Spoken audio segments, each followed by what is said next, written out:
आइए अपनी आंखें बंद करें और प्रार्थना करें। स्वर्गीय आसमानी बाप, यीशु इस जगह पर तू उपस्थित है, तेरा धन्यवाद देता हूँ। और खुदावंद, जो बच्चे सुन रहे हैं अगर पाप में जीवन गुजार रहे हैं तो खुदावंद आज पाप को छोड़े और तेरे पास आए और हमेशा की जिंदगी पाए, यीशु के नाम से आमीन। मेरे प्यारे भाई बहनों, रोमियो 1 बाप उसकी 20 आयत पढ़ेंगे। उसके अनदेखे गुण अर्थात उसकी सनातन सामर्थ्य और परमेश्वर जगत की सृष्टि के समय से उसके कामों के द्वारा देखने में आते हैं, यहाँ तक कि वे निरंतर हैं। मेरे प्यारे भाई और बहनों, इस वचन में जो है हम सीखते हैं कि इसे जो है परमेश्वर के गुण और जो है अनदेखे गुण और उसकी सनातन सामर्थ्य और जो है जगत की सृष्टि के समय उसके कामों को देखते आते हैं, यहाँ के निरंतर है। मेरे प्यारे भाई और बहनों, मैं यहाँ 2 कामों का जिक्र करता हूँ। एक परमेश्वर की सामर्थ्य के काम, एक परमेश्वर यीशु की सामर्थ्य की शक्ति, और एक जो है प्रभु यीशु मसीह की पापों की क्षमा और गुनाहों की क्षमा के बारे में देखते हैं। और प्रभु यीशु मसीह जी के पास वो सामर्थ्य है, वो शक्ति है, उसके ब्लड में वो सामर्थ्य है, वो शक्ति है जो कि इंसान के चाहे जितने मर्जी क्यों बड़े पाप क्यों ना हो, वो प्रभु यीशु मसीह जो है उनके गुनाहों को क्षमा करता है और गुनाहों को मिटा देता है। और मेरे प्यारे भाई बहनों, प्रभु के पास वो सामर्थ्य है, वो शक्ति है, और मेरे प्यारे भाई बहनों, उसके लहू में भी वो सामर्थ्य और शक्ति है जो कि आपके अंदर जितने भी मर्जी पाप क्यों ना बड़ा हो, गुनाह क्यों ना बड़ा हो, पाप की जितनी मर्जी बड़ी शक्ति क्यों ना हो, यीशु का लहू उन सारी शक्तियों को चकनाचूर कर देता है। मेरे प्यारे भाई और बहनों, एक यीशु का सामर्थ्य है और दूसरा शैतान की शक्तियां। शैतान की शक्तियां आज इंसान के जीवन में बहुत बड़ा कार्य कर रहा है, और शैतान की शक्तियां इतनी बड़ा काम कर रहा है जो कि इंसान को गुमराह कर रहा है। परमेश्वर की बनाई हुई नगरी को बर्बाद कर रहा है शैतान। परमेश्वर ने जो इस नगरी को आबाद किया है, उस आबादी को जो है शैतान खराब कर रहा है, और वो अपनी शक्ति से, अपनी सोच से, अपनी विचार से इंसान को बहकाता है। लेकिन यीशु मसीह इस जगत में आए और मेरे प्यारे भाई और बहनों, सनातन और सामर्थ्य और परमेश्वर की जगत की सृष्टि के समय से उसके कामों के द्वारा देखते आते हैं कि वह निरंतर है। और तब जो है देखिए, इसके शैतान के शक्तियों के ऊपर जो है यीशु मसीह का राज्य है, और यीशु मसीह शैतान को हराता है और शैतान की सारी शक्तियों को चकनाचूर कर देता है।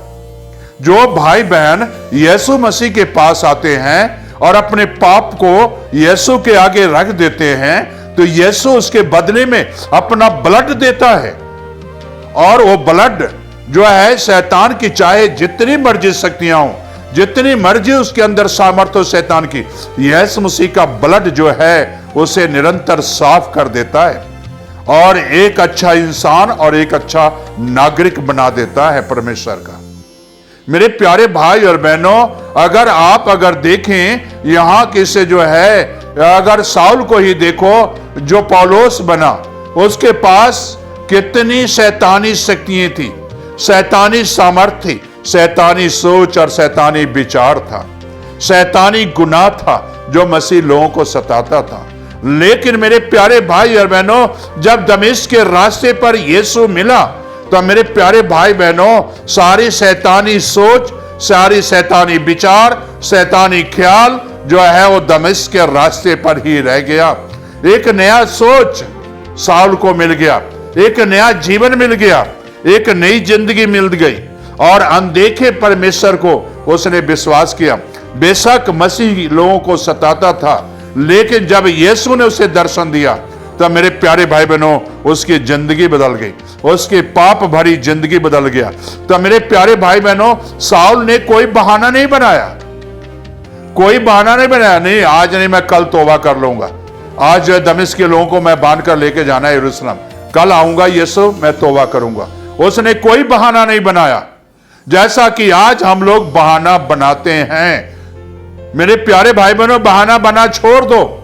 साउल ने कोई बहाना बनाया नहीं, बल्कि जैसा प्रभु यीशु मसीह ने कहा वैसा उसने किया, वैसा उसने जो है कार्य किया। वैसा ही यहूदा के घर में गया, हनन्याह ने प्रार्थना किया, छिलके गिने और मेरे प्यारे भाई बहनों खाना खाया, बल पाया, सामर्थ्य पाया, बपतिस्मा लिया और प्रभु के कार्य में जुट गया। कोई बहाना नहीं। मेरे प्यारे भाई और बहनों जब यीशु आपके जिंदगी को बदलता है, पाप की जरासीम को समाप्त करता है, तो मेरे प्यारे भाई बहनों आपके जीवन में कोई पाप नहीं रहेगा, कोई गुनाह नहीं रहेगा। आप सभी भाई बहन एक नए हो जाओगे, नया जीवन ले लोगे, यीशु से नई आशीषें लोगे, नई किरणें ले लोगे और वो किरणें जो है यीशु की होगी और उस ज्योति में चलना सीख जाओगे। मेरे प्यारे भाई और बहनों मेरे कहने का मकसद यही है कि से आपकी सोच गलत होगी, आपका विचार गलत होगा, आपका सोचना गलत होगा, विचार गलत होगा, लेकिन प्रभु यीशु मसीह की सोच एक अच्छी सोच है और यीशु मसीह की सोच यही सोच है हर एक गुनहगार, हर एक पापी हमारे पास आए और मैं उनका उद्धार करूंगा। हर एक पापी आए और पश्चाताप करे, अपने पापों को छोड़े और गुनाह में वो नहीं रहेगा, गुनाह में नहीं मरेगा, एक नया जीवन और एक नई जिंदगी पाएगा वो। मेरे प्यारे भाई और बहनों कहने का मकसद यही है कि इसे आज जो है बहाना ना बनाओ, बहाना बनाना छोड़ दो और गुनाह में जीना छोड़ दो, पाप में जीना छोड़ दो। और आज जो है पाप की मजदूरी मौत है, गुनाह की मजदूरी मौत है, उसमें आशीष नहीं है, गुनाह में बरकत नहीं है, गुनाह में हमेशा की जिंदगी नहीं है, पाप में हमेशा की जिंदगी नहीं है। मेरे प्यारे भाई बहनों पाप और गुनाह जो है हमें नरक की तरफ ले जाता है। मेरे प्यारे भाई बहनों नरक का रास्ता बदल दो और जो है आज स्वर्गीय रास्ता अपना लो। बहाना ना बनाओ, आज बहाना बनाना छोड़ दो। बहाना बनाओगे तो आपके पास जीवन नहीं है, आशीष नहीं है, आप बहाना बनाते बनाते नरक में चले जाओगे। मेरे प्यारे भाई बहनों इसीलिए यीशु मसीह आपको एक नई सृष्टि बनाना चाहता है। क्या आप नई सृष्टि बनना चाहते हो तो दुआ करो, आओ प्रार्थना करो। स्वर्गीय आसमानी बाप, आज जितने भी बच्चे तेरे पास आ रहे हैं इन्हें एक नई सृष्टि बना, एक नया जीवन दे दे, एक नई जिंदगी दे, नई आशीषें दे और बहाना बनाना छोड़ दे ताकि तेरे नाम की महिमा मिले। ये प्रार्थना यीशु के नाम से मांगते हैं, आमीन।